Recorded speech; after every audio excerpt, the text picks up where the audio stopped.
اصلاح کرم سے کر دے۔ الحمدللہ رب العالمین والصلاة والسلام علی سید المرسلین، اما بعد فاعوذ باللہ من الشیطان الرجیم، بسم اللہ الرحمن الرحیم۔ پڑھیے الصلاة والسلام علیک یا رسول اللہ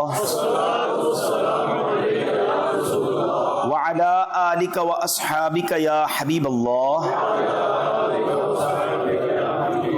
الصلاة والسلام علیک یا نبی اللہ وعلی آلک واصحابک یا نور اللہ۔ درود پاک پڑھنے کے بے شمار فضائل و برکات ہیں۔ مصطفیٰ جان رحمت، شمع بزم ہدایت صلی اللہ تعالی علیہ وسلم کا بڑا ہی خوبصورت فرمان عالی شان ہے۔ میرے آقا فرماتے من صلی علی عشرا صلی اللہ علیہ مئتا۔ میرے آقا فرماتے جس نے مجھ پر 10 بار درود پاک بھیجے، اللہ کریم اس پر 100 رحمت نازل فرماتا۔ اور آگے فرمایا ومن صلی علی مئتا صلی اللہ علیہ الفا۔ جو مجھ پر 100 بار درود پاک بھیجے، اللہ کریم اس پر 1000 رحمت نازل فرمائے گا۔ ومن زاد صبابتا وشوقا کنت لہو شفیعا وشہیدا یوم القیامہ۔ اور جو شوق و محبت کے ساتھ اس میں اور زیادتی کرے تو قیامت کے دن میں اس کا شفیع اور گواہ ہوں گا۔ تو درود پاک نبی پاک علیہ السلام کی شفاعت لینے کے لیے رحمتیں اور برکتیں ہماری لائف میں ہمارے ساتھ رہیں۔ اگر آپ چاہتے ہیں تو چلتے پھرتے اٹھتے بیٹھتے درود پاک پڑھتے رہا کریں۔ یہاں میں ایک مشورہ دوں گا آپ کو۔ آج کل ہم جب گھر سے نکلتے ہیں ہمارے پاکٹ میں کچھ چیزیں بڑی ضروری ہیں۔ موٹر سائیکل ہے یا گاڑی ہے تو اس کی چابی ضروری ہے۔ شاید زندگی کی سب سے اہم نیڈ موبائل تو بالکل ضروری ہے۔ اس کے بعد پرس وغیرہ ہوتا ہے اور چیزیں ہوتی ہیں۔ آپ اپنے جیب میں ایک التزام کر لیں، ایک کمپلسری چیز کا اضافہ کر لیں، وہ تسبیح ہے۔ تسبیح کے بغیر آپ گھر سے نہ نکلیں۔ اور یقین کریں خاص طور پہ جو کاؤنٹر کی تسبیح ہوتی ہے، اگر وہ ہے پلاسٹک کی، اب تو بہت چھوٹی سی آ جاتی ہے، وہ اگر آپ اپنے ہاتھ میں رکھیں، جب بھی تسبیح آپ کے ہاتھ میں ہوگی نا، آپ اس کو نوٹ کریں، آپ پڑھنا شروع کر دیں گے۔ قبلہ شیخ طریقت امیر اہل سنت بڑی پیاری بات فرماتے ہیں کہ تسبیح جو ہے وہ زبان کی لگام ہے۔ آپ اپنے ہاتھ میں تسبیح لیں، آٹومیٹکلی فضول باتیں ختم ہو جائیں گی، اللہ رسول کا ذکر شروع ہو جائے گا۔ تو اگر یہ عادت بنا لینا، تو آپ تو ویسے ینگسٹر ہیں، آپ حساب کتاب کے میتھمیٹکس کے ماہر ہوتے ہیں، تو اگر آپ کو پورے دن میں بہت ساری ہزاروں لاکھوں نیکیاں مل سکیں اور جس کے لیے بہت بڑی ایفرٹ بھی نہ کرنی پڑے، تو پھر کیوں نہ ہم یہ نیکیاں کمایا کریں۔ میں ایک ایگزامپل دیتا ہوں۔ اگر میں آپ سب سے ایک بات کہوں کہ ہم سارے مل کر اپنی ساری ویلتھ کو، ساری دولت کو جمع کرتے ہیں، کیا اس کے بعد ہم اتنی پاور یا اتنی ویلتھ حاصل کر پائیں گے کہ ہم جنت میں درخت خرید سکے؟ If anybody have a power to buy a tree in heaven، اگر ہم سب اپنی ویلتھ ملا لیں تب بھی ہم اس قابل نہیں ہو سکتے۔ ایسا ہی ہے نا، nobody have power to buy، مگر اللہ کے نبی علیہ السلام کے سچے وعدے ہیں کہ جو ایک بار سبحان اللہ کہے اس کے لیے جنت میں درخت لگا دیا جاتا ہے، ایک بار الحمدللہ کہے جنت میں درخت لگ جاتا ہے، ایک بار اللہ اکبر کہے جنت میں درخت لگ جاتا ہے۔ Within seconds we can buy tree in heaven without spending any penny۔ 1 روپیہ خرچ کیے بغیر ہم سیکنڈز کے اندر جنت میں درخت گویا خرید سکتے ہیں۔ اور وہ ہے اللہ کا ذکر، درود پاک، کلمہ طیبہ کا ورد۔ تو اپنی زندگی میں ان باتوں کو انوالو رکھیے، اور اس سے آپ دنیا میں بھی برکتیں پائیں گے، آخرت کی برکتیں بھی پائیں گے۔ ایک بار محبت کے ساتھ بآواز بلند درود پاک پڑھ لیجئے، صلو علی الحبیب صلی اللہ تعالی علی محمد صلی اللہ علیہ وسلم۔ نارملی جو ینگسٹر ہوتا ہے، انسان کی زندگی کا سب سے پیک ٹائم جو ہے نا، وہ اس کی جوانی ہوتی ہے۔ بچپن سے جوانی تک پہنچنے کا ایک عمل ہوتا ہے، اور ایک وقت آتا ہے کہ جوانی سے پھر بندہ بڑھاپے کی طرف جاتا ہے۔ یہ ایک گویا پورا سرکل ہے کہ ایک بچہ جو ہے وہ رینگنا سیکھتا ہے، پھر اٹھتا ہے، پھر چلتا ہے، پھر دوڑتا ہے، پھر جوان ہو جاتا ہے، اور وقت آتا ہے کہ آہستہ آہستہ پھر گویا وہ ویل چیئر پہ آتا ہے، چلنا بھی مشکل ہو جاتا ہے، اور پھر انسان دنیا سے چلا جاتا ہے. تو نارمل لائف کی بات ہے, ورنہ تو جوانی میں بھی جس کا وقت پورا ہو جائے وہ لوگ چلے جاتے ہیں. تو اب جب بندہ جوان ہوتا ہے نا, تو یہ انسان کی زندگی کا پیک ٹائم ہے. اسی میں اس نے کچھ کرنا ہے, اپنی دنیا کے لیے بھی اور اپنی آخرت کے لیے بھی. یعنی زندگی کے بڑے فیصلے, زندگی کے بڑے ٹارگٹس, بڑے گول اگر سیٹ کیے جاتے ہیں تو وہ یہی لائف ٹائم کا مین ٹائم ہوتا ہے. مگر انفارچونیٹلی ہمارے یہاں یہ ماحول بنتا جا رہا ہے کہ جوانی کو اللہ کی ناراضی میں گزارا جاتا ہے. ایک محاورہ مشہور کر دیا ہے کہ جوانی کے دن تو عیش کرنے کے ہوتے ہیں. جوانی تو جناب, جوانی تو مزے کرنے کے دن ہیں. جوانی یقیناً مزے کرنے کے دن ہیں, یقیناً انجوائے کرنے کے دن ہیں, لیکن ہم نے اپنی انجوائمنٹ کو, اپنے مزے کو اللہ کی نافرمانی والے کاموں میں تلاش کر لیا ہے, اور ہمیں لگتا ہے وہی مزہ ہے. ایسا نہیں ہے.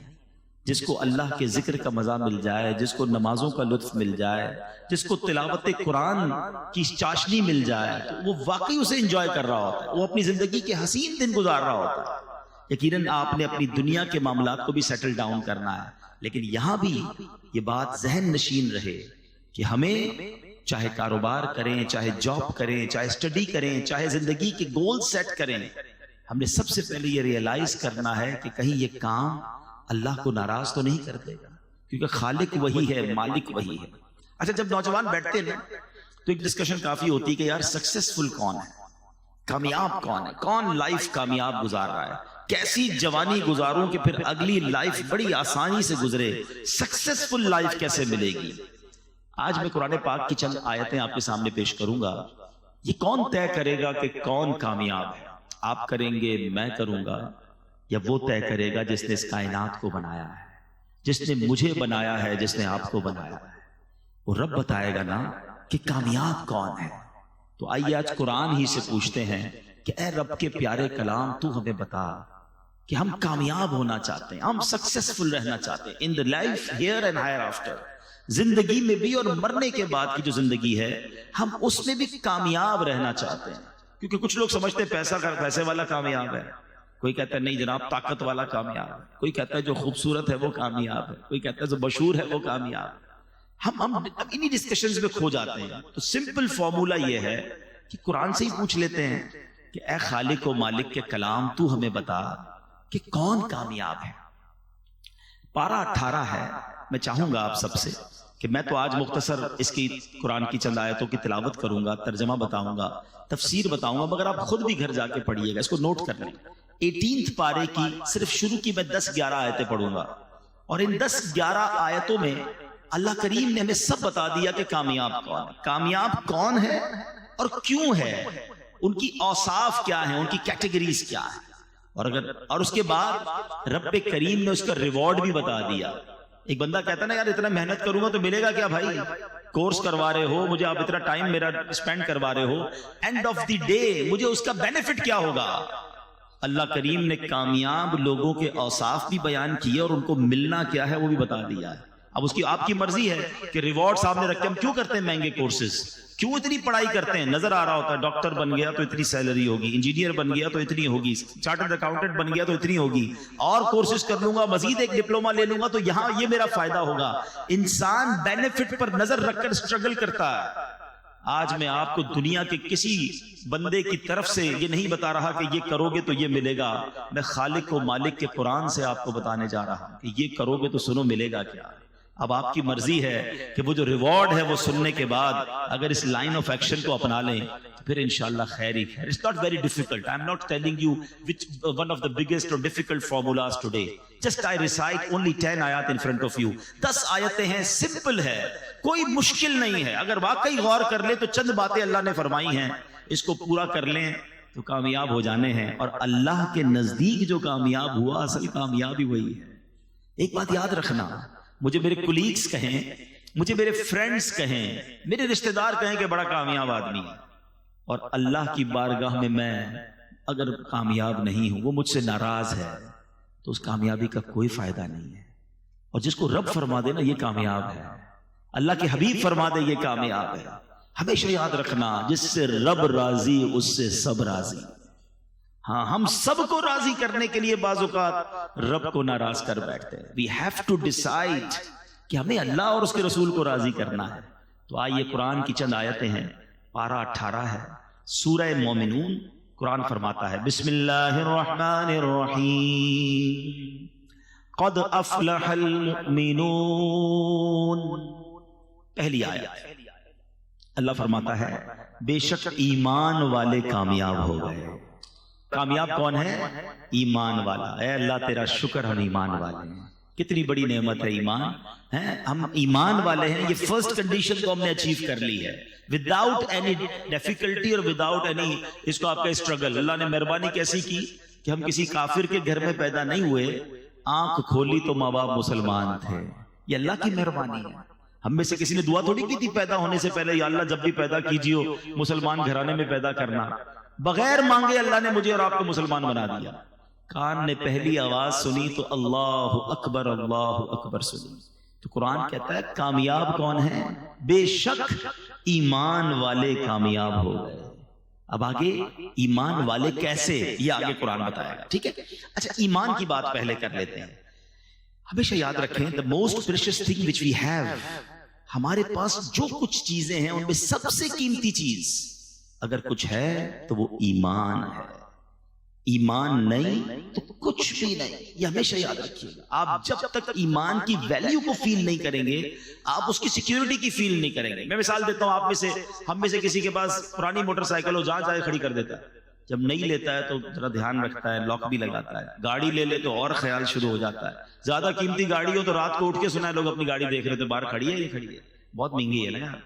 نارمل موبائل ہے تو کسی بھی جیب میں رکھ دیا. مہنگا موبائل لیا تو بیان کے دوران بھی ہاتھ لگا کے چیک کرتے ہیں ہاں ابھی بھی ہے خیر ہے گیا نہیں ہے. کیوں؟ جتنا قیمتی چیز ہے اتنی اس کی فکر ہے. یہ انسان کی فطرت ہے. It's okay. پیسے تھوڑے ہوتے جیب میں رکھتے ہیں زیادہ ہوتے بینک میں رکھتے ہیں لاکر میں رکھتے ہیں. لیکن اگر واقعی ہم نے یہ مانا ہے کہ ہماری سب سے قیمتی چیز ہمارا ایمان ہے تو I have one question for all of you. پھر میرا آپ سے سوال ہے کہ کب ایمان کی حفاظت کی فکر کی ہے؟ کب سوچا یار سیکیور ہے کہ نہیں کچھ چھین تو نہیں لے گا؟ کبھی جس طرح چیزوں کو چیک کرتے ہیں یار موبائل ہے پیسے ہیں گاڑی ہے بینک بیلنس منگا رہے ہوتے ہیں لوگ چیک کر لو سب ٹھیک ہے. لیکن کبھی کوئی ایسا ہم نے اپنی بیلنس شیٹ نکالی ایمان کی کہ یار ایمان بھی ٹھیک جا رہا ہے کہ نہیں کوئی گڑبڑ تو نہیں ہو گئی کچھ چھین تو نہیں رہا چلا تو نہیں جائے گا. اب ہو سکتا ہے آپ میں سے کسی کے ذہن میں خیال آئے کہ کیا ایمان بھی چھین سکتا ہے. یہ تو نئی بات بتا رہے ہیں آپ. جی جناب. اللہ کے حبیب علیہ الصلوۃ والسلام کی میں آپ کو پہلے ایک دعا سناتا ہوں. پہلے پیارے آقا کون ہیں؟ جن کے صدقے مجھے اور آپ کو ایمان ملا ہے نا. تیرے صدقے میں آقا سارے جہاں کو دین ملا. ارے ان کے صدقے دین پھیلا ہے. ہم ایمان والے ان کی وجہ سے ہیں. مگر وہ دعا کرتے تھے یا مقلب القلوب ثبت قلبی علی دینک. اے دلوں کو پھیرنے والے میرے دل کو اپنے دین پر ثابت قدمی عطا فرما. اب ذرا سوچئے کہ اللہ کے حبیب یہ دعا کر رہے ہیں کہ یا اللہ دل پھر نہ جائے. یہ میری اور آپ کی تعلیم کے لیے کہ میری امت تو یہ دعا کرے نا. ہم نے کب دعا کی یا اللہ ایمان سلامت رکھیو ایمان کی حفاظت رہے. خدا را اس کی حفاظت کی فکر کرے. یہ شیطان جو ہے نا اتنا مردود ہے کہ اس کا الٹیمیٹ گول یہی ہے کہ وہ ہمارا ایمان سنیچ کر لے ایمان چھین لے کیونکہ اس نے جہنم میں جانا ہے اور وہ چاہتا ہے کہ وہ ہمیں بھی ساتھ لے جائے اور اس کے لیے اس نے بڑے پلان کیے ہوئے.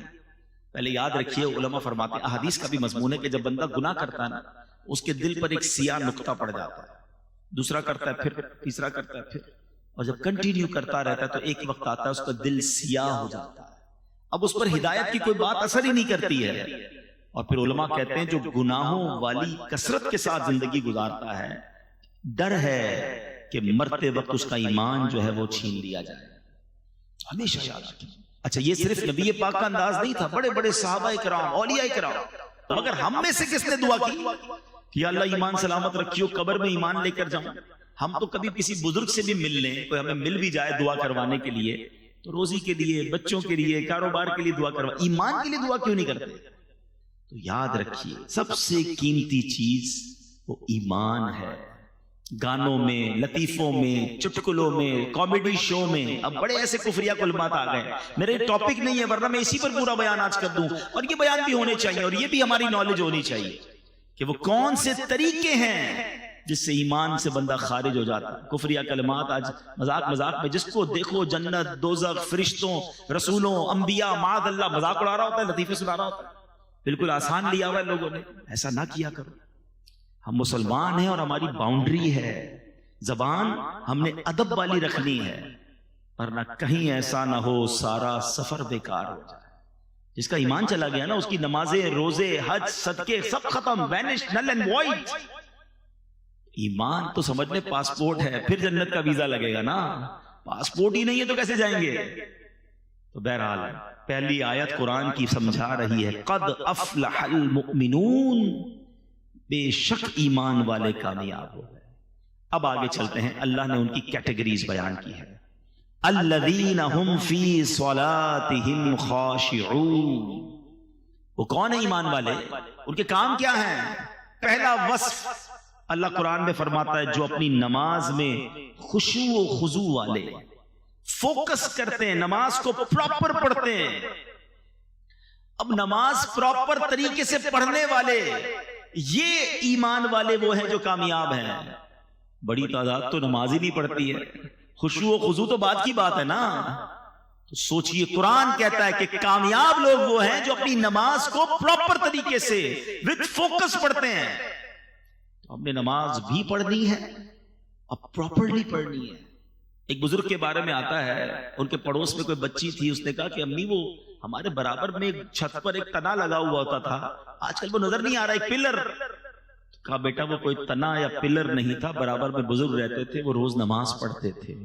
وہ اتنی دیر نماز پڑھتے تھے، اس فوکس کے ساتھ نماز پڑھتے تھے کہ لوگوں کو لگتا تھا کوئی تنا کھڑا ہوا ہے. لیکن آج تو نماز میں یہ حال ہے کہ دھیان کہیں ہے، دل کہیں ہے. اتنی تیزی سے لوگ نماز پڑھتے کہ سمجھ ہی نہیں آتی کیا پڑھا اتنی دیر میں.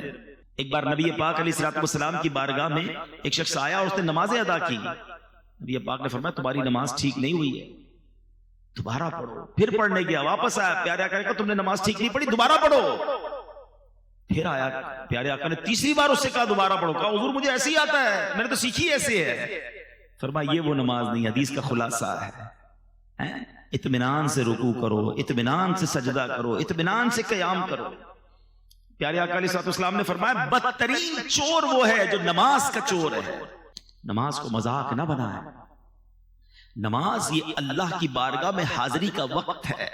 اس کو اہتمام کیجئے، اس کو گویا سیلیبریٹ کیجئے. مثال کے طور پہ آپ کو وزیر اعظم بلا لیں، کوئی وزیر اعلیٰ بلا لیں، کوئی منسٹر بلائے، کتنا تیار ہو کے جاتے ہیں. پورے محلے کو پتہ چل جاتا ہے کسی بڑی دعوت میں جا رہے ہو تو اتنے پرفیوم لگا کر، اتنے عطر لگا کر لوگ نکلتے ہیں. وہ والے کپڑے استری کروں گا، وہ والے جوتے پہننے، یار یہ تو پچھلی دعوت میں پہن لیے تھے، اب ذرا دوسرا کلر پہننا ہے. سب اہتمام ہے. نماز پڑھتے وقت نہ لباس کا خیال ہے، نہ صفائی کا خیال ہے، نہ توجہ ہے. ایسا نہ کریں. اپنی نماز کی حفاظت کریں، پراپر طریقے سے پڑھیں. ایک میں فارمولہ بھی بتا دیتا ہوں. کچھ لوگ کہتے ہیں یار نماز پڑھتے ہیں تو دھیان کہیں اور ہوتا ہے. وہ چٹکلا مشہور ہے نا کہ ایک شخص تھا، وہ اس کی جماعت چلی گئی، عشاء کی جماعت، دکاندار تھا، وہ رونے لگا.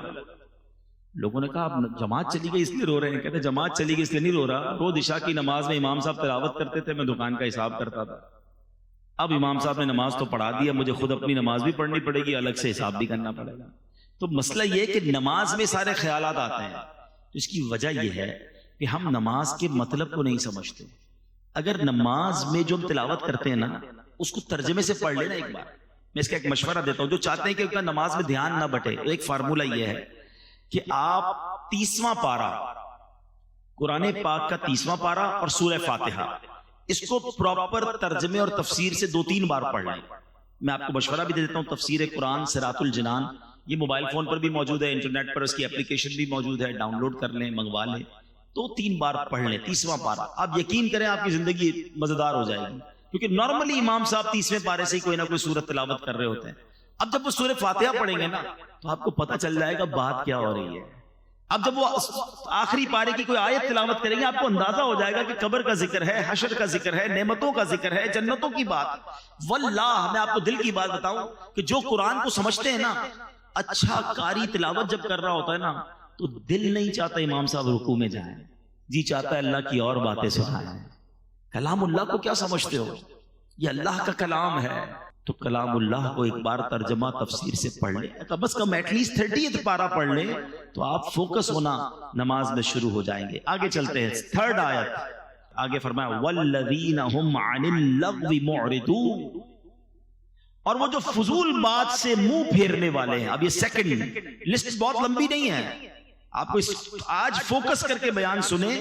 یار وہ چیک لسٹ بنا لیتا ہوں کہ وہ کون سی چیزیں ہیں جو کمپلیٹ کرنے پر ریوارڈ کا اعلان ہے وہ مجھے مل جائے, اور اللہ کریم نے جن لوگوں کو کامیاب کہا میں ان کامیاب لوگوں میں شامل ہو جاؤں. ٹھیک ہے, سیکنڈ لسٹ کیا فرمایا, وہ لوگ جو فضول بات سے منہ پھیرنے والے ہیں. احادیث میں کیا خوبصورت حدیث ہے کہ پیارے آقا فرماتے ہیں آدمی کے اسلام کی اچھائی میں سے یہ ہے کہ وہ لا یعنی چیز چھوڑ دے, یعنی جو چیز کارآمد نہ ہو اس میں نہ پڑے, زبان, دل اور دیگر اعضاء کو بیکار باتوں کی طرف متوجہ ہی نہ. کیوں مجھے اس گلی میں جانا ہے, اس گلی کا پتہ کیوں پوچھنا ہے, جانا ہی نہیں ہے, ساری رات بیٹھے ہیں, فضول باتیں ہو رہی ہیں. اچھا ان فضول باتوں میں غیبتیں بھی ہو رہی ہیں, بدگمانیاں ہو رہی ہیں. ذرا سوچیں, میرے پاس زندگی کو میں نے اتنا سستا کیوں سمجھا ہوا ہے کہ جناب میرے گھنٹوں صرف گپ شپ میں نکل جائیں گے. دنیا بھر کے کاروبار کی معلومات رکھنی ہے, آج سونے کا دام کیا رہا, تو ڈالر کا ریٹ کیا رہا, تو تیل کا کیا دام رہا. ارے بھائی تمہارے کنویں ہیں جو تم روز تیل کا ریٹ چیک کرتے ہو یار. قرآن پڑھا نہیں ہے, حدیث پڑھی نہیں ہے, نماز پراپر آتی نہیں ہے, وضو کرنا آتا نہیں ہے, امریکہ میں کون صدر بنے گا اس پہ بحث ہو رہی ہے. خود سوچیں آپ کہ اپنی لائف کو کیوں فضول ضائع کر رہے ہیں. چلے دنیا بھی کوئی علم حاصل کر لیں, کوئی زبان سیکھ لیں, کوئی سافٹ ویئر سیکھ لیں, اپنی دنیا اور آخرت میں سے کوئی کام آنے والا کام کریں نا. موبائل پہ بیٹھے تو بیٹھے ہی ہیں, 1 گھنٹہ 2 گھنٹہ براؤزنگ چل رہی ہے, 2 گھنٹے بعد پوچھو بھائی کچھ سیکھا کچھ نہیں, بس دیکھتا رہا ایسے ہی. 2 گھنٹے تم نے نکال دیے. بزرگان دین ایک سانس کی ویلیو سمجھتے تھے. مرنے کے بعد احادیث میں مضمون ملتا ہے نیک بھی پچھتائے گا, گناہگار بھی پچھتائے گا. عرض کی گئی حضور گناہگار پچھتائے گا یہ تو سمجھ آتا ہے, نیک کیوں پچھتائے گا؟ فرمایا نیک اس لیے پچھتائے گا کہ اسے یاد آئے گا کہ وہ گھڑیاں, وہ لمحے جو میں نے فضول باتوں میں گزارے تھے, اگر وہ بھی اللہ کا ذکر کر لیتا, وہاں بھی اللہ کی عبادت کر لیتا تو جنت کی اور نعمتیں مل جاتی. تھوڑی دیر پہلے میں نے بتایا نا کہ ایک سبحان اللہ کہنے سے جنت میں درخت لگ جاتا ہے. آپ 1 گھنٹہ آپ نے فضول گزارا, کتنی نیکیاں کر سکتے تھے. دیکھیں جس کا مائنڈ سیٹ بن جائے نا کہ زندگی کو پراپر گزارنا ہے, اور یوتھ سے تو میں بالخصوص یہ گزارش کروں گا کہ خدا را اس وقت کی ویلیو بنائیے, اپنی نالج کے لیے, اپنے علم کے لیے, اپنی سکلز کے لیے, اور ساتھ ساتھ اپنی آخرت کے لیے. اس وقت کو ضائع نہ کیجئے, یہ یوں نکل جائے گا وقت. اب تو دنیا میں ایک فینومینا, ایک فارمولا بڑا مشہور ہے, یونیورسٹی آن ویل. لوگ ٹریول کے دوران پڑھ رہے ہیں. آپ یورپ جائیں, آپ نے اگر دنیا کے ملکوں کا سفر کیا ہو, ٹرین کے اندر, بس کے اندر, آپ کو کوئی موبائل پہ کھیلتا نظر نہیں آئے گا. نارملی کوئی نہ کوئی کتاب پڑھ رہے ہوں گے, وہ کان لگا کر کوئی سپیچ سن رہے ہوں گے, تاکہ اس آدھے گھنٹے اور گھنٹے کی کلاس کو لے کر آگے جا کے کوئی ڈپلوما حاصل کر لیں, کوئی جناب اس وقت کا بھی استعمال کر لیں. اگر اسی طرح دنیا اور آخرت کے نفع کا ذہن بن جائے. میں ایک ایگزامپل دیتا ہوں, تلے تہدی سے نعمت کے لیے عرض کرتا ہوں الحمدللہ میری کچھ نہ کچھ یہ عادت بھی ہے, تاکہ آپ کو ایک مزید انکریجمنٹ ملے. کہ مثال کے طور پہ آپ کہیں گئے اور کسی نے کہا کہ جناب آپ ذرا 10 منٹ بیٹھے, میں آ رہا ہوں. ٹھیک ہے جائیے. اب ہم اس 10 منٹ میں کیا کرتے ہیں, موبائل نکالا اور موبائل پہ بس کچھ نہ کچھ دیکھنا شروع کر. 10 یا 15 منٹ بعد بھی آئے گا, میں کوئی ٹینشن نہیں ہے. لیکن اگر ذہن بنا ہوا ہونا کہ یار میرے موبائل میں اگر قرآن پاک ہوگا تو 7 سے 8 منٹ میں سورہ یاسین کی تلاوت ہو جاتی ہے. یہ بندہ 10 منٹ بعد آئے گا, میرے نامہ اعمال میں 10 قرآن پاک پڑھنے کا ثواب لکھ دیا جائے گا. کیونکہ حدیث پاک میں آتا ہے جو ایک بار سورہ یاسین کی تلاوت کرے اسے 10 قرآن پاک کا ثواب ملتا ہے. کیوں 10 منٹ ضائع کروں بھائی؟ تو اپنی زندگی کے لمحات کو یوز کیجئے. اللہ کرے ذہن بن جائے کہ 2 رکعت نفل پڑھ لوں تو مجھے اور اللہ کے قریب ہو جاؤں گا, کچھ مزید درود پاک پڑھ لوں, کچھ کلمہ طیبہ کا ورد کر لوں. تو یہ قرآن پاک کی آیت یاد رکھیں کہ وہ لوگ جو فضول باتوں کی طرف توجہ نہیں کرتے, فضول کاموں سے التفات نہیں کرتے. اور آپ دنیا کے کامیاب ترین لوگوں کی اگر لسٹیں اٹھا لیں, چاہے وہ سائنس میں کامیاب ہوئے ہوں, کاروبار میں کامیاب ہوئے ہوں, ارے اسپورٹس میں کامیاب ہوئے ہوں, یا علم دین اور فتوے کی دنیا میں کامیاب ہوئے ہوں, اگر وہ کامیاب ہوئے نا تو آپ ہسٹری اٹھا کے دیکھیں انہوں نے وقت کو ضائع نہیں کیا ہوگا.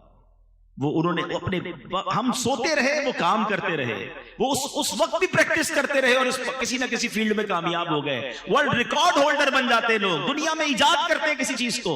اسی طرح بڑے بڑے مفتیان کرام, مفسرین کرام, دین کا بڑا کام کرنے والے, وہ اپنی نیند سے سیکریفائز کرتے ہیں, اپنی صحت سے سیکریفائز کرتے ہیں, اپنے وقت کو ماڈیفائی کرتے ہیں, اور اسی لائف کے اندر وہ 400 سال نہیں جیے, ان کے پاس 48 گھنٹے نہیں ہیں, ہماری طرح 24 گھنٹے ان کے پاس بھی ہیں, کوئی 60-70 سالہ زندگی نارمل لائف انہوں نے گزاری, مگر وہ کام کر دیا کہ سینکڑوں سال تک ان کا نام باقی رہتا ہے. وہ شاعر کہتے ہیں نا, مسافر شب کو اٹھتے ہیں جو جانا دور ہوتا ہے, جس کو بڑا کام کرنا ہے نا وہ فضول کام نہیں کرتا, جس کو کرنا ہی کچھ نہیں ہے. کچھ لوگ ہیں ایسے, کیا کر رہے, کچھ نہیں کر رہا ہوں, ٹھیک ہے پھر یہی کرتے رہو. اگر کچھ کرنا ہے تو پھر اپنے ٹائم کو مینج کیجئے. قرآن کہہ رہا ہے کہ کامیاب وہ ہیں جو فضول باتوں کی طرف توجہ نہیں کرتے. اب آگے چلتے ہیں. تھرڈ, 2 کیٹیگریز ہو گئی. تھرڈ قرآن کیا کہتا ہے, والذین هم للزکاۃ فاعلون. قرآن کہتا ہے وہ جو زکات دینے کا کام کرنے والے ہیں, سبحان اللہ, اپنے مالوں کی پراپر زکات نکالیں, کیونکہ زکات دینے والے بھی کامیاب لوگ ہیں. اللہ نے مال دیا ہے نا, تو اب زکات میں پسو پیش نہ کریں, زکات کو بوجھ نہ سمجھیں, یہ مال کا میل ہے, اور جو اللہ کی راہ میں خرچ کرتا ہے اس کا مال ملٹیپلائی ہو رہا ہوتا ہے. حدیث پاک ہے, ویسے تو نبی پاک جو فرمائے حق ہے, مگر اس معاملے میں تو پیارے آقا نے قسم اٹھا کر فرمایا کہ میں اللہ کی قسم کھا کر کہتا ہوں, اللہ کی راہ میں مال خرچ کرنے سے مال کم نہیں ہوتا. تو یہ طے ہو گیا, یہ کمپلسری ہے کہ جو خرچ کرنے والا ہے وہ خود ہی دنیا میں دیکھ رہا ہوتا ہے کہ اس کا ملٹیپلائی ہو رہا ہوتا ہے. مگر کچھ بدنصیب ایسے بھی ہوتے ہیں کہ جن کو زکات بھاری پڑتی ہے. او ہو, رمضان آ گئی, 10 لاکھ روپے دینے پڑیں گے. اس اللہ کے بندے کو کون سمجھائے کہ اللہ کے بندے تجھے رب نے 4 کروڑ دیے تو 10 لاکھ زکات بنی ہے نا. تجھے تو سجدہ شکر کرنا چاہیے تھا کہ میرے مولا تو نے یہ دن دکھائے کہ میں زکات دینے والا ہوں, تو نے مجھے زکات لینے والا نہیں بنایا. میں آپ سب سے پوچھتا ہوں, کیا آپ نے غریبوں میں پڑھے لکھے نہیں دیکھے, سمجھدار نہیں دیکھے, نمازی نہیں دیکھے؟ ارے ہم سے بہت زیادہ اچھے ہیں, مگر ان کے پاس پیسے نہیں ہیں, وہ مانگ رہے ہوتے ہیں, بیچارے قرضے میں ہوتے ہیں. ان کو دیکھ کر تو آنکھوں میں آنسو آنے چاہیے کہ یا اللہ میں نے ایسا کیا کیا کہ تو نے مجھے دینے والا بنایا, مانگنے والا نہیں بنایا. اور جب زکات کی باری آئے تو خوش دلی کے ساتھ, اوپن ہارٹڈلی انجوائے کرتے ہوئے کہ یا اللہ تو نے ایسا کرم کیا مجھ پر کہ میں تیری راہ میں خرچ کرنے والا بنا. بوجھ سمجھ کر خرچ کبھی نہ کرنا, ورنہ کہیں ایسا نہ ہو یہ صدقے, یہ خیرات, یہ زکات بھی ضائع کر دی جائے. اچھا پھر زکات اور صدقہ دیں مگر کسی کا دل نہ دکھائیں, احسان نہ جتائیں. قرآن ہی کہتا ہے یا ایھا الذین آمنوا لا تبطلوا صدقاتکم بالمن والاذی. اے ایمان والو اپنے صدقے ضائع نہ کرو. صدقے کیسے ضائع ہو جاتے ہیں؟ پیسے دیے, اکاؤنٹ میں گئے, سلپ بھی آئی, اب کیسے ضائع ہو گیا؟ فرمایا احسان جتا کر اور تکلیف پہنچا کر. کچھ بدنصیب ایسے ہوتے ہیں, چندہ دیتے ہیں, مدد کرتے ہیں, قرضہ دیتے ہیں, ہیلپ کرتے ہیں, پھر اسے یاد بھی دلا رہے ہو, یاد ہے نا قرضہ دیا تھا تیرے کو, بھول تو نہیں گیا, نوکری میں نے لگائی تھی, میرے پاس آیا تھا پھٹے چپل پہن کر, آج کدھر پہنچ گیا ہے, یاد ہے نا سٹارٹ میں نے کروایا تھا. توبہ توبہ توبہ, اس لیے دیا تھا کہ احسان جتانا ہے. سارے صدقے باطل, ڈیلیٹڈ, قرآن کہہ رہا ہے. اور اس سے تو الٹا گناہ بھی ہو رہا ہے, اس کی دل آزاری بھی ہو رہی ہے. کبھی کسی کو یہ نہ کہنا, اگر کسی کو دیا ہے نا تو اس نیت سے دینا یا اللہ تیری مہربانی تو نے مجھے اس قابل بنایا. سچی بات پتہ ہے کیا, ہم سے جو ڈونیشن لے کر جاتے ہیں اصل مہربانی تو ان کی ہے, ہمارے مال کا میل لے کے جا رہے ہیں, پراپر جگہ پر لگ رہا ہے, مہربانی تو ان کی ہے, ہم ان پر احسان کیا کر رہے ہیں.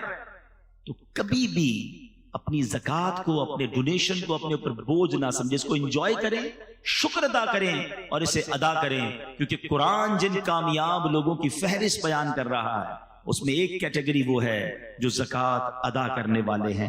پوری دیجئے. اچھا یہ بھی بڑا مسئلہ ہے, زکات دیتے ہیں لم سم نکال دی, نہیں جناب حساب کرے نا پراپر. اچھا خود حساب کیسے کر لیتے بھیا, اپنے ٹیکس ریٹرن خود فائل کرتے ہیں, کیوں وکیل ہائر کیا ہے, خود ہی فائل کر لیا کرے نا ہر سال. نہیں یار وہ ذرا ایکسپرٹ ہے نا, صحیح بتاتا ہے, کوئی غلطی نہ ہو جائے, غلط ہو گئی تو پھر FBR کا نوٹس آ جائے گا. ٹیکس ریٹرن کے لیے وکیل چاہیے, زکات خود ہی فائل کر دینی ہے, خود ہی حساب کر لینا. ایک بار کسی عالم دین سے مشورہ کر لینا کہ حضرت سونا اتنا ہے, پیسے اتنے ہیں, پراپرٹی اتنی ہے, کاروبار میں پیسے اتنے لگے ہوئے, مجھے بتا دیں میرے مال کا میل نکل جائے, کوئی رہ نہ جائے, اور تھوڑی زیادہ نکال دیا کرو. لیکن کوئی نہ کوئی, اصل بات وہی ہے, دل اتنا گرفتار ہوتا ہے بعض اوقات مال کی محبت میں کہ بندہ راستہ ڈھونڈ رہا ہوتا ہے کدھر سے زکات کم ہو جائے. ارے تم راستہ ڈھونڈ لو گے, اللہ تو دیکھ رہا ہے نا. یار یہ پراپرٹی کرائے پہ دے دو تاکہ یہ کرائے پہ چلی گئی نا تو اس کی زکات نہیں جائے گی، یہ فلاں کو دے دو، یہ بیوی کو دے دو، یہ اس کو دے دو، زکات سے نکل جائے گی، تم نکال لو گے، نہیں دو۔ اللہ تو دیکھ رہا ہے کہ یہ بندہ کوشش کیا کر رہا ہے کہ کہیں سے زکات کم ہو جائے۔ مزہ یہ ہے کہ بندہ بولے یار زکات بھی دوں، صدقہ بھی دوں، کوئی اور کام نیکی کا اور لے جاؤ مجھ سے۔ اچھا یہ ڈونیشن دیتے وقت یہ واقعی بڑا اہم پوائنٹ ہے۔ انسان ہے، ہم سارے انسان ہیں، مال کی محبت ہمارے اندر بلٹن ہے، اسی لیے اس کے اجر، اس کے ثواب بڑے قرار دیے گئے۔ آپ اگر چاہتے ہیں نا کہ آپ کا مال انشورڈ ہو جائے، لوگ پوچھتے رہتے ہیں یار انشورنس کروانی چاہیے نہیں کروانی چاہیے، آؤ میں آپ کو ایک بڑی پیاری مدنی انشورنس بتاتا ہوں۔ اللہ کے حبیب علیہ السلام فرماتے ہیں کہ رب فرماتا، حدیث قدسی ہے جس کا مضمون ہے اے ابن آدم اپنا مال میرے پاس جمع کروا دے۔ کمیٹی بی سی ڈالتے ہیں نا، آؤ میں آپ کو بتاتا ہوں کیسی بی سی ہے۔ اللہ فرماتا ہے اے ابن آدم اپنا مال میرے پاس جمع کروا دے، نہ جلے گا، نہ ڈوبے گا، نہ چوری ہوگا، میں تجھے اس وقت لوٹاؤں گا جس وقت تجھے ضرورت ہوگی۔ یعنی یہ مال میرے اکاؤنٹ میں چلا گیا، اللہ کی حفاظت میں چلا گیا، کم بھی نہیں ہو سکتا، جل بھی نہیں سکتا، کوئی لوٹ بھی نہیں سکتا۔ اور قیامت کے دن جب ایک ایک نیکی کے لیے بندہ ہاتھ پھیلا رہا ہوگا نا، اللہ فرماتا ہے میں تجھے اس وقت لوٹاؤں گا۔ ایک اور حدیث پاک ہے جس کا مضمون ہے کہ جب بندہ صدقہ کرتا ہے نا، خرچ کرتا ہے اللہ کی راہ میں، فرمائیے اس کے ہاتھ سے نکل کر اللہ کے دستے قدرت میں چلا جاتا ہے۔ اللہ تمہارے صدقوں کو اس طرح پالتا ہے جس طرح تم اپنے جانور کے بچے کو پالتے ہو۔ فرمایا بندہ کھجور صدقہ کرے گا، قیامت کے دن پہاڑ جتنا اجر دیکھے گا، عرض کرے گا مولا میں نے تو کھجور دی تھی۔ فرمایا حدیث کا خلاصہ یہ ہے کہ اللہ اپنے کرم سے اس کھجور کو پہاڑ جتنا بنا دے گا۔ یہ کیسی انویسٹمنٹ ہے، یہ کیسا ریٹرن ہے۔ پھر صدقہ دیتے وقت ٹینشن کس بات کی ہے؟ آپ نے ایسے بندے تو دیکھے ہوں گے جو یار پتہ نہیں یار وہ آئے تھے علاقے والے زبردستی لے گئے، یار دینا پڑا اور پیسے کم ہو گئے، یار لاکھ روپے تھے 25,000 دے دیے، موڈ آف ہو جاتا، چندہ دے کر ڈونیشن دے کر موڈ آف، کیونکہ کیلکولیشن سے تو کم ہو گئے نا۔ ایسا کوئی دیکھا ہے بندہ جو آ کر کے یار جیب میں 50,000 تھے، یار بڑا افسوس ہوا، آتے آتے بینک میں اپنے اکاؤنٹ میں ڈلوا کر آیا۔ آپ کہیں گے ٹینشن کس بات کی، یار تیرا ہی اکاؤنٹ تھا نا، آپ کے اکاؤنٹ میں گئے، ٹینشن کیوں ہے؟ اگر جس دن یہ مائنڈ سیٹ بن گیا نا کہ یہ جیب سے نکل کر میرے ہی اکاؤنٹ میں گئے ہیں تو دینے کا کبھی ٹینشن نہیں ہوگا۔ آپ کو مزہ آ رہا ہوگا یار تھوڑے اور ڈال دوں آخرت کے اکاؤنٹ میں، تھوڑے آج کمائے زیادہ ہے تھوڑے اور ڈال دوں۔ لوگ کہتے ہیں نہیں نہیں بھائی زکات دے دیے اگلے سال آنا، ہاں روک لیتے ہیں۔ یار جب اللہ دینے میں نہیں روک رہا تو تم خرچ کرنے میں کیوں روک رہے ہو؟ اسے حدیث پاک کا مضمون ہے گن گن کر خرچ نہ کرو ورنہ وہ رب کریم بھی تمہیں گن گن کر عطا فرمائے گا۔ جب وہ دیے جا رہا ہے نا تو آپ بھی اللہ کی راہ میں خرچ کرتے رہا کریں۔ تو بہرحال قرآن نے کامیاب لوگوں کی فہرست میں جو کیٹیگری بیان کی وہ لوگ جو زکات دینے والے ہیں۔ آگے چلتے ہیں، اللہ فرماتا ہے والذین هم لفروجہم حافظون الا علی ازواجہم او ما ملکت ایمانہم فانہم غیر ملومین۔ اب یہ دو آیتیں میں نے ایک ساتھ پڑھ دی ہیں، ٹاپک ایک ہی ہے، اگلی فورتھ کیٹیگری آ رہی ہے۔ اللہ فرماتا ہے اور وہ جو اپنی شرم گاہوں کی حفاظت کرنے والے ہیں مگر اپنی بیویوں یا شرعی باندیوں پر جو ان کے ہاتھ کی ملک ہیں پس بے شک ان پر کوئی ملامت نہیں ہے۔ جو اپنی پرائیویٹ پارٹس کی حفاظت کرنے والے ہیں اور جو جائز طریقے ہیں وہاں سے اپنی شہوات کو پورا کرتے ہیں، ناجائز نہیں جاتے، یہ وہ کامیاب لوگ ہیں جن کی قرآن فہرست بیان کر رہا ہے۔ آگے ایک اور آیت پڑھ دیتا ہوں پھر ایک ساتھ اس ٹاپک کو تھوڑا سا ڈسکس کر لیتے ہیں۔ اللہ فرماتا ہے فَمَنِ ابْتَغَىٰ وَرَاءَ ذَلِكَ فَأُولَٰئِكَ هُمُ الْعَادُونَ، اور تو جو ان کے سوا کچھ اور چاہے تو وہی حد سے بڑھنے والے ہیں، یعنی ان لمیٹیشنز کو جو کراس کرتا ہے، کسی اور طریقے سے اپنی خواہشات کو پورا کرتا ہے، فرمایا وہ حد سے بڑھنے والے ہیں۔ مگر جو کامیاب ہیں، جو ایمان والے ہیں، وہ اپنی ان چیزوں کی حفاظت کرتے ہیں، پاک بازی کی، اور فقط حلال طریقوں سے اپنی خواہشات کو پورا کرتے ہیں، جس کی ڈیٹیل بیان کی قرآن نے کہ ان کی ازواج ہیں، ان کی بیویاں ہیں، اس کے علاوہ وہ کہیں اور نہیں جاتے۔ تو اے میرے میٹھے اسلامی بھائی، اور نوجوان پر شیطان کا یہ بہت بڑا حملہ ہوتا ہے۔ آج کل میڈیا نے فحاشی اور اوریانی کو اتنا پھیلا دیا، آج آنکھیں حرام دیکھ رہی ہیں، کان حرام سن رہے ہیں۔ ہمیشہ یاد رکھے پہلے آنکھ بہکتی ہے، پھر دل بہکتا ہے، پھر شرمگاہ بہکتی ہے، اور جس نے اپنی شرمگاہ کی very sensitive parts in our body, سبحان اللہ، اللہ کے حبیب کی ایک حدیث سناتا ہوں۔ آپ حدیث میں نارملی یہ نہیں سنتے آپ کہ جنت کی گارنٹی مل جائے، ایک بار ایک صاحب بھی مجھے بولے یار کوئی ایسا عمل بتا دیں کنفرم جنت مل جائے. عمل کرو, اللہ سے دعا کرو, اللہ کرم کرے گا, اس کے کرم سے ہی جنت ملنی ہے. لیکن جو اب میں حدیث سنانے جا رہا ہوں نا, اس میں نبی پاک نے گارنٹی دی ہے. اللہ کے حبیب علیہ السلام فرماتے جو مجھے 2 چیزوں کی گارنٹی دے دے میں اسے جنت کی گارنٹی دیتا ہوں. 2 چیزوں کی ضمانت دے دے, حدیث پاک کا مضمون ہے, میں اسے جنت کی ضمانت دیتا ہوں. فرمایا ایک زبان اور دوسری شرمگاہ. یہ زبان کو حلال میں استعمال کرے اور اپنے پرائیویٹ پارٹس کو حرام طریقے سے یوز نہ کرے, میں اسے جنت کی ضمانت دیتا ہوں. کتنا آسان ہو گیا جنت کا معنی. چلے جناب بہت لمبی فہرست سے باہر آ جاؤ نا. زبان صحیح کر لو اور شرمگاہ کی پاک بازی کر لو, اللہ کے حبیب کا وعدہ ہے جنت عطا ہو جائے گی.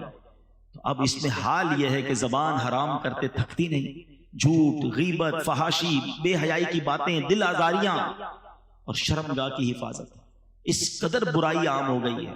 نہیں میرے میٹھے اسلامی بھائیو, یہ جوانی اللہ کو ناراض کرنے کے لیے اللہ نے نہیں دی. شیطان حملہ آور ہوتا ہے, یقیناً بڑی خواہشات ہوتی ہیں بڑا, لیکن یہی تو مقابلہ ہے نا. بندہ کہتا ہے نا جوانی میں چیلنج لینا ہے تو لو نا چیلنج, اور شیطان کو بتاؤ کہ میں شیطان کا نہیں میں رحمان کا بندہ ہوں, اور اپنے آپ کو ان گناہوں سے بچانا, روکنا ہے اپنے آپ کو, اور یہی اپنے آپ کو بچانا انشاءاللہ آپ کو جنت میں لے جائے گا. ایک اور حدیث پاک, نبی پاک علیہ السلام نے ایک حدیث میں قیامت کے دن اللہ کے عرش کا سایہ جن خوش نصیبوں کو ملے گا نا, ان خوش نصیبوں کی کیٹیگریز بیان کی. اس میں ایک کیٹیگری یہ بھی ہے کہ اللہ کے عرش کا سایہ اس نوجوان کو ملے گا کہ جس نوجوان کی جوانی جو ہے وہ عبادت میں گزری ہو. جو جوانی عبادت میں گزارتا ہے نا اس کو اللہ کے عرش کا سایہ ملے. بڑھاپے میں عبادت کرنا کمال نہیں ہے, اصل کمال جوانی میں اللہ کی نافرمانی سے بچنا ہے. اور کیا ہمارے پاس یہ گارنٹی؟ نوجوانوں کو کہو یار آپ نماز پڑھا کریں, آپ گناہ سے بچیں, تو کہتا ہے بھائی بوڑھا ہونے کے بعد تو میں نے اللہ اللہ ہی کرنا ہے. ٹھیک ہے, لیکن میں آپ سے پوچھتا ہوں آپ کے پاس گارنٹی ہے کہ آپ بوڑھے ہوں گے؟ آپ کے پاس کتنے دن زندہ رہنے کی گارنٹی ہے؟ اتنے پڑھے لکھے لوگ بیٹھے, میں ایک سوال کر لیتا ہوں, آپ میں سے کون کون ہے جو اس بات کی مجھے گارنٹی دیتا ہے کہ اگلے سنڈے تک میں زندہ رہوں گا؟ کوئی ہے؟ اچھا اگلے سنڈے تک کی گارنٹی نہیں ہے. اچھا کل صبح تک کی تو ہوگی کسی کے پاس کہ مارننگ تک زندہ رہوں گا؟ اچھا ایک بھی ہاتھ نہیں اٹھا ہے.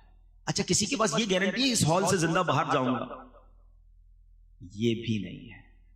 آپ کو یہ معلوم ہے کہ آگاہ اپنی موت سے کوئی بشر نہیں, سامان 100 برس کا ہے, پل کی خبر نہیں. جب پل کی خبر نہیں ہے تو مجھے بتاؤ نا پھر کل کی پلاننگ کیوں کر رہے ہو؟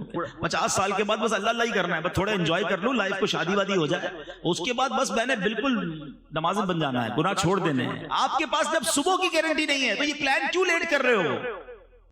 امیر معاویہ رضی اللہ تعالیٰ عنہ, میں آپ کو ان کا قول سناتا ہوں. ایک بار آخری وقت تھا, آپ کا بڑھاپے کی زندگی تھی اور بالکل لاسٹ اسٹیج تھا, وصال کا وقت قریب آیا, تو آپ نے کہا مجھے اٹھا کر بٹھاؤ. تو لوگوں نے یوں سمجھیے کہ سہارا دے کر بٹھایا, تو آپ بیٹھ کر کہتے ہیں کہ اللہ کے ذکر کرنے لگے اور تسبیح کرنے لگے, پھر رونے لگے اور اپنے آپ سے پوچھتے ہیں کہ اے معاویہ اب بڑھاپے اور کمزوری کے وقت میں اللہ کا ذکر یاد آیا ہے؟ اس وقت کیا تھا جب جوانی کی شاخ تر و تازہ تھی.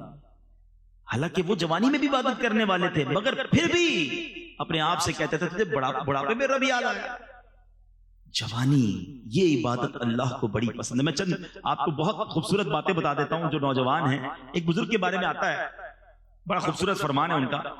ابن رجب حنبلی فرماتے ہیں کہ جس نے اللہ کو اس وقت یاد رکھا جب وہ جوان اور توانا تھا, اللہ عز و جل اس کا اس وقت خیال رکھے گا جب وہ بوڑھا اور کمزور ہو جائے گا. ہاں اپنا کہتے ہیں یار زندگی ایسی گزارو بڑھاپا اچھا ہو جائے. میں آپ کو فارمولہ دے رہا ہوں, جوانی ایسی گزارو کہ اللہ ناراض نہ ہو, اللہ تمہیں بڑھاپے میں بھی تمہیں سنبھالے گا, تم پر کرم فرمائے گا. ایک بزرگ کے بارے میں آتا ہوں کہ 100 سال عمر تھی, دانت سلامت, آنکھیں سلامت, کان سلامت, نظر سلامت. لوگوں نے کہا حضور 100 ایئرز آپ کی ایج ہے, آپ اتنے صحت مند کیسے ہیں؟ فرمایا جب میں جوان تھا نا میں نے اعضاء سے گناہ نہیں کیے, میں نے اپنی آنکھوں سے, ہاتھوں سے, اپنے پیروں سے, اپنے جسم سے گناہ نہیں کیا, اللہ کو ناراض نہیں کیا. جب بڑھاپا آیا اللہ نے میرے سارے اعضاء سلامت رکھے. Now it's up to you.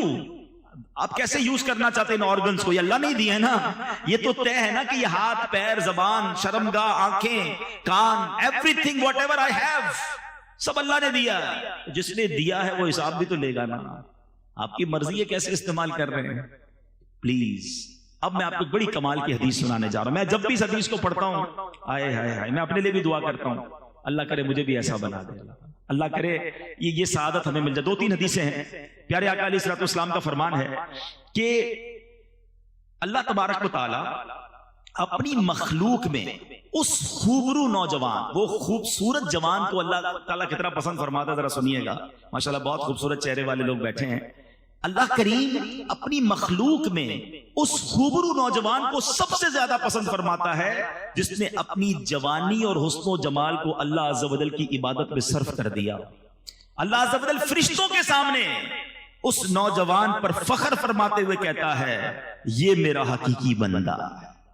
آئے ہائے اللہ کرے کہ اللہ ہمیں ایسا، خود اللہ کی رحمت سے ہی بنیں گے، اللہ بنا بھی دے اور پھر اللہ فرمائے فرشتوں سے کہ یہ میرا حقیقی بندہ. ایک اور حدیث سنیے گا. اللہ فرماتا ہے، حدیث قدسی ہے، میری تقدیر پر ایمان لانے والا، میرے لکھے پر راضی رہنے والا، میرے دیے ہوئے رزق پر قناعت کرنے والا اور میری رضا کی خاطر اپنی شہوات نفسانی کو ترک کرنے والا نوجوان میری بارگاہ میں میرے باز فرشتوں کی مانند ہے. یہ ہے جوانی کا استعمال کہ اپنے آپ کو روکنا. آج بندہ کبھی رکتا بھی ہے نا تو اکیلے میں نہیں رک رہا ہوگا. دروازہ بند ہوا، اب جو دیکھنا ہے دیکھ لو، جو کرنا ہے کر لو. لوگ کہتے ہیں کسی اور کنٹری میں چلتے ہیں، کسی اور علاقے میں چلتے ہیں، ادھر کوئی جاننے والا نہیں ہوگا. جدھر بھی جاؤ گے اللہ تو دیکھ رہا ہے نا. کاش گناہ کرتے وقت دل میں یہ نقش ہو جائے کہ جو میں کر رہا ہوں وہ رب دیکھ رہا ہے. ایک اور بڑا درد ہے مجھے، نوجوان بیٹھے ہیں، کہ آج ایک اور کہانی یہ بن گئی ہے کہ ہماری ہر سیلیبریشن، ہماری ہر خوشی جو ہے اس میں ہم اللہ کو ناراض کر رہے ہیں. یہ ہے کتنی عجیب بات. دنیا میں آپ کو کوئی گفٹ دے، آپ کیا کہتے ہیں؟ تھینک یو، بڑی مہربانی، جزاک اللہ. اچھا گفٹ دے، بندہ کہتا ہے اس کو تو کبھی بھی ناراض نہیں کروں گا، بڑا خیال رکھتا ہے. اللہ نے کروڑوں گفٹ دیے مجھے اور آپ کو، آنکھیں دی، ناک دی، کان دیے، زبان دی، گونگا نہیں بنایا، بہرا نہیں بنایا، ہاتھ والا بنایا، پیر والا بنایا، مال دیا، گھر دیا، عزت دی. اچھا پھر خوشی دی.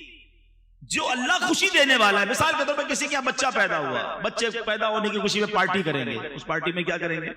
اللہ کو ناراض کرنے والا. بچے کی تھوڑا بڑا ہوا، برتھ ڈے کرنی ہے، برتھ ڈے کریں بھائی، کون منع کرتا ہے؟ برتھ ڈے کریں گے، اس میں اللہ کو ناراض کرنے والا. خوشی رب دیے جا رہا ہے، ہم اللہ کو ناراض کر رہے ہیں. وہ بچہ بڑا ہو گیا، اب اس کی شادی کرنی ہے، اس شادی کی خوشی میں بھی اللہ کو ناراض کرنا. اور کتنا ناراض کرنا ہے؟ اتنا ناراض.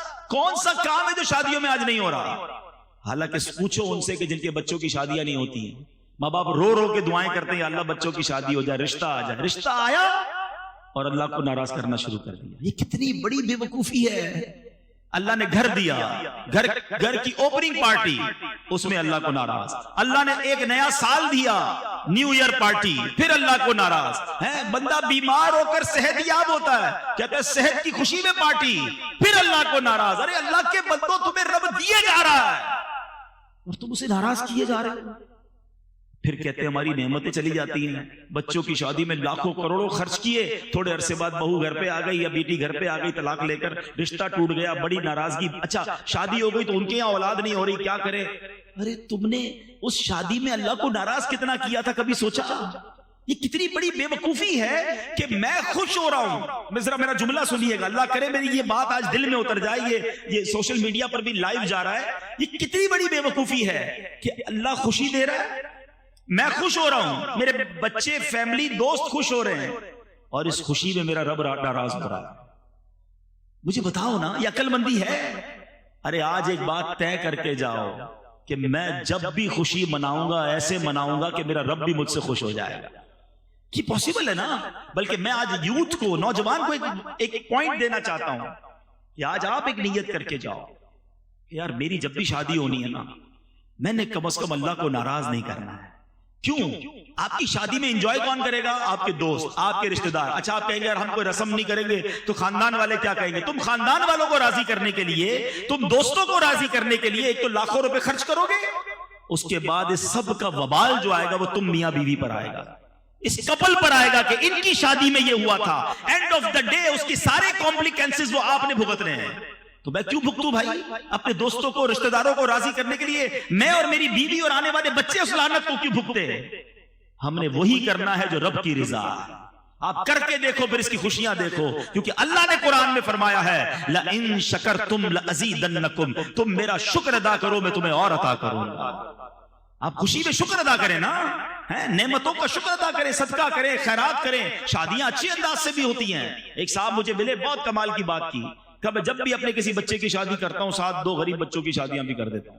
رسمیں وسمیں نہیں کرتا, وہ پیسے ان غریب بچوں پہ خرچ کرتا ہوں. وہ ساری زندگی جھولیاں اٹھا اٹھا کے میرے بچوں کو دعائیں دے رہے ہوتے ہیں, میرے بچوں کی خیر ہو جاتی ہے. یہ کرو نا, کمال ہے. ہر خوشی میں رب کو ناراض. اللہ کرے یہ شیطان کا وار ہم سمجھ جائیں. یہ مردود چاہتا یہ ہے کہ اللہ ہم سے ناراض ہو جائے اور ہم اس کی بات مان لیتے ہیں. ہماری ہر سیلیبریشن میں ہم سیلیبریٹ کریں, اس میں کوئی غم نہیں ہے, کوئی منع نہیں ہے, مگر ایسی سیلیبریشن کرو کہ اللہ بھی راضی ہو جائے. قرآن خوانی کریں, نعت خوانی کریں, لنگر کریں, غریبوں کو کھلائیں, صدقہ کریں, خیرات کریں. اچھے کپڑے پہنے, کون منع کرتا ہے؟ خود بھی پہنے, دوسروں کو بھی پہنا دیں. لیکن تکبر نہ کریں, ریاکاری نہ کریں, دکھاوا نہ کریں, تکلیف نہ دیں. ارے تم خوش ہو رہے ہو, پورا محلہ رات کو سو نہیں رہا. ایسی کون سی شادی ہے بھائی؟ ڈھول دھمکا, آتش بازی, لوگ نیند سے ڈر کے اٹھ جاتے ہیں. پتہ چلتا ہے بارات آئی تھی, ایسا لگتا ہے محلے پہ حملہ ہو گیا کسی کا. اب بتاؤ یہ دل سے دعا نکلی تمہاری شادی کی رات ان لوگوں کے لیے؟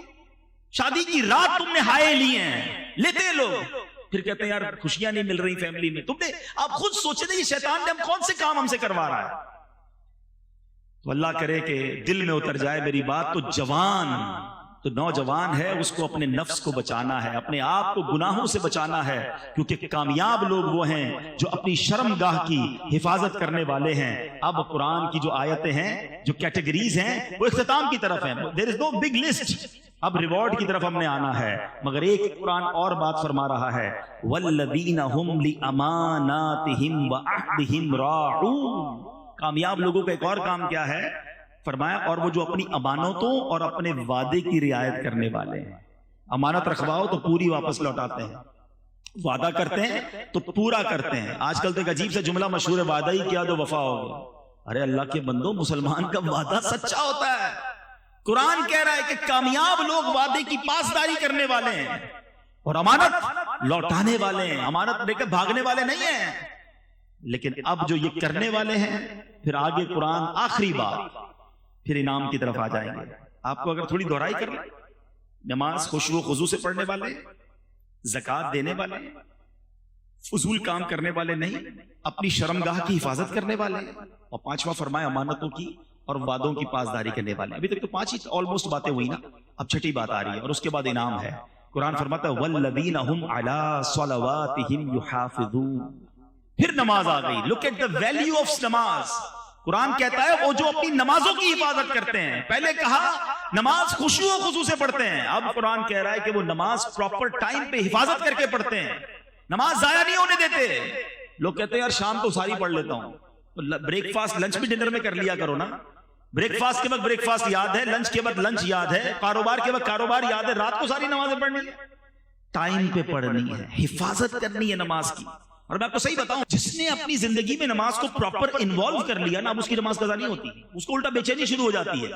جس طرح آپ نے کبھی دوپہر کا کھانا نہ کھایا ہو تو رات کو کیا ہوتا ہے, شام کو ایک انر الارم بج رہا ہوتا ہے, یار آج دوپہر کا کھانا نہیں کھایا ہے, یار ابھی تک نہیں کھایا, ابھی تک ڈنر نہیں کیا. کیوں؟ کیونکہ آپ نے اس کو زندگی میں انوالو کیا ہے. جاب نہیں چھوٹتی, اسکول نہیں چھوٹتی, دوست نہیں چھوٹتے, نماز کیسے چھوٹ گئی؟ اچھا پھر کچھ لوگ ملتے ہیں کہتے ہیں یار مسئلہ یہ ہے کہ فجر کی نماز میں آنکھ نہیں کھلتی, باقی 4 پڑھ لیتا ہوں.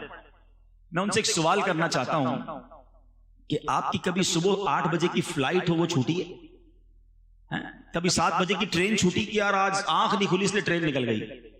کبھی صبح ارجنٹ باس نے کہا میٹنگ ہے 7 بجے آنا ہے, 8 بجے بینک پہنچنا ہے, تو کبھی ایسا ہوا یار آنکھ نہیں لگی, آنکھ نہیں کھلی, 2 الارم لگاتے ہیں, والدین کو کہہ کے سوتے ہیں, پڑوسی کو بھی کچھ لوگ کہتے ہیں یار اٹھا دینا بھائی صبح فلائٹ نہ دے جائے. نہ فلائٹ مس ہوئی, نہ ٹرین مس ہوئی, نہ میٹنگ مس ہوئی, نماز کیسے ہو گئی؟ اس کا مطلب یہ کہ نماز کی وہ ویلیو ہی نہیں ہے ابھی تک دل میں. جس دن نماز کی ویلیو ہو گئی نا, ایٹ اینی کاسٹ نماز پڑھو گے آپ. اور نماز کا حکم پتہ ہے کیسا ہے کہ آپ کھڑے ہو کے نہیں پڑھ سکتے تو بیٹھ کے پڑھیں, بیٹھ کے نہیں پڑھ سکتے تو لیٹ کے پڑھیں, لیٹ کے نہیں پڑھ سکتے، اشارے سے پڑھیں، پانی نہیں ہے تو تیمم کر کے پڑھیں، پڑھنی ہے۔ اور نماز ہے کیا؟ الصلاۃ عماد الدین، نماز دین کا ستون ہے۔ اس عمارت کے ستون نکال دے، عمارت کھڑی رہے گی؟ ستون ہے نماز، مگر نماز ہی نہیں ہماری لائف میں۔ اچھا کوئی افسوس بھی نہیں ہے، جس کی فجر قضا ہو جائے اس کا دن کیسے اچھا گزرتا ہے۔ صبح صبح 5 لاکھ روپے کا لاس ہو جائے، سارا دن موڈ کیسا ہوگا آپ کا؟ میسج آ جائے یار وہ مال خراب ہو گیا، ارے نہ کھانا اچھا لگے گا، نہ مسکراہٹ آئے گی چہرے پہ، لوگوں کو پتہ چل جاتا ہے کچھ گڑبڑ ہو گئی ہے، لگتا ہے آج کو لاس کیا ہے۔ نماز قضا ہو گئی، ہنستے ہنستے اٹھتے ہیں، ظہر چلی گئی، عصر چلی گئی، مغرب چلی گئی، دھڑا دھڑ نمازیں جا رہی ہیں۔ مسلمان بے نمازی کیسے ہو سکتا ہے؟ نماز دین کا ستون ہے، نماز جنت کی کنجی ہے، نماز میرے آقا علیہ الصلوۃ والسلام کی آنکھوں کی ٹھنڈک ہے۔ اور نمازی کو سب سے بڑا انعام یہ ملے گا کہ اللہ کا بروز قیامت اسے دیدار کروایا جائے گا۔ اور جب بے نمازی ہوتا ہے، آپ اور میں جہاں رہتے ہیں ہمارا گھر پہ نام لکھا ہوتا ہے نا، گھر کے باہر نیم پلیٹ، ایک حدیث سنو اللہ کرے عبرت ملے۔ حدیث پاک کا مضمون ہے کہ جو بے نمازی ہوتا ہے نا، جو ایک نماز جان بوجھ کر قضا کر دے، اس کا نام جہنم کے اس دروازے پر لکھ دیا جاتا ہے جس سے وہ اندر داخل ہوگا۔ نبی پاک نے دونوں ہاتھ ملا کر بتایا، یہ ہاتھ ملا کر فرمایا جب بے نمازی قبر میں جائے گا نا، اس کو قبر ایسے دبائے گی کہ پسلیاں ٹوٹ پھوٹ کر ایک دوسرے میں پیوست ہو جائیں گی۔ تو نماز قضا نہیں ہونی چاہیے، پلیز آج نیت کر کے جاؤ کہ آج کے بعد ہماری کوئی نماز قضا نہیں ہوگی۔ آپ نماز پڑھیں، نماز آپ کی ساری مشکلیں آسان کر دے گی، نماز روزی میں برکت لاتی ہے، نماز بیماریوں کو دور کرتی ہے، نماز آپ کے برڈن ریلیز کر دے گی۔ جو پڑھتے نماز ان سے پوچھو وضو کرنے کے بعد ایسا لگتا ہے بندہ ری سٹارٹ ہو گیا ہے، ریفریش ہو گیا ہے، ایک نئی زندگی کو اب دوبارہ ملتی ہے۔ تو نماز پڑھنے کی پراپر عادت ڈالیں۔ تو یہ 6 یا 7 چیزیں ہوئی۔ Now come towards the reward. اللہ اکبر، انعام سنو، مزے کو بھی مزہ آ جائے گا۔ اللہ قرآن میں فرماتا ہے اولئک ھم الوارثون، یہی لوگ وارث ہیں۔ کس کے وارث ہیں؟ الذین یرثون الفردوس ہم فیہا خالدون۔ قرآن کہتا ہے یہ فردوس کی میراث پائیں گے اور وہ اس میں ہمیشہ رہیں گے۔ جنت بھی کون سی والی؟ جنت الفردوس۔ جنت الفردوس کیا ہے پہلے یہ سنو۔ اللہ کے حبیب علیہ الصلوۃ والسلام فرماتے ہیں کہ حضرت معاذ بن جبل رضی اللہ تعالی عنہ حدیث کے راوی ہیں کہ پیارے آقا علیہ الصلوۃ والسلام نے فرمایا جنت میں 100 درجے ہیں، 2 درجوں کے درمیان اتنی مسافت ہے جتنی آسمان اور زمین کے درمیان ہے۔ فردوس سب سے اعلیٰ اور درمیانی جنت ہے، اور اس کے اوپر رحمان عز و جل کا عرش ہے، اس سے جنت کی نہریں نکلتی ہیں۔ جب تم اللہ تعالیٰ سے سوال کیا کرو تو جنت الفردوس کا سوال کیا کرو۔ لہذا ہر مسلمان کو چاہیے کہ جب اللہ سے جنت مانگے جنت الفردوس ہی کی دعا کرے۔ اگر اللہ تعالیٰ نے اپنے فضل و کرم سے وہ دعا قبول کر لی تو آقا فرماتے ہیں آخرت میں ملنے والی وہ سب سے عظیم نعمت ہے۔ ہم تو دعا مانگیں گے نا، قرآن تو کہہ رہا ہے یہ وارث ہیں، گارنٹیڈ۔ اولئک ھم الوارثون، یہی لوگ وارث ہیں۔ کس چیز کے؟ الذین یرثون الفردوس، فردوس کے وارث ہیں۔ اور کتنے ٹائم کے لیے جائیں گے؟ امریکہ جاتے ہو، یورپ جاتے ہو، ترکی جاتے ہو، پلیجر ٹرپ پہ جاتے ہو، 5 دن 7 دن 30 ڈیز، اس کے بعد تو واپسی ہے نا۔ زندگی میں بھی آئے، مزے کیے تو بھی 10 15 20 50 سال۔ جنت میں جو گیا ہم فیہا خالدون، there is no expiry date، always، ہمیشہ ہمیشہ کے لیے جنت میں چلے جائیں گے۔ تو کتنی لمبی لسٹ تو نہیں ہے کہ سورہ مومنون کی آج میں نے تقریباً 11 صرف آیت تلاوت کی ہیں، اور یہی میرا بیان تھا کہ کامیاب لوگ کون ہیں۔ قرآن کے ذریعے بیان کرنے کی کوشش کی کہ یہ لوگ کامیاب ہیں اور ان کے یہ کام ہیں۔ 6-7 کام بتائے ہیں قرآن نے، کیا ہم یہ نہیں کر سکتے؟ تو آج نیت کر کے جائیں کہ انشاءاللہ اس راستے پر چلنا شروع کر دیں گے تاکہ رب مجھے فرمائے میں کامیاب ہوں، اللہ فرمائے کہ یہ جنت کا وارث ہے اور یہ جنت الفردوس میں داخل ہوگا، پھر تو ہمارے وارے نیارے ہو جائیں گے۔ اللہ کریم ہمیں قرآن پڑھنے، اس پر عمل کرنے کی توفیق عطا فرمائے اور ان گناہوں والی زندگی سے رب کریم ہمیں محفوظ فرمائے۔ میرے اعمال کی اصلاح کرم سے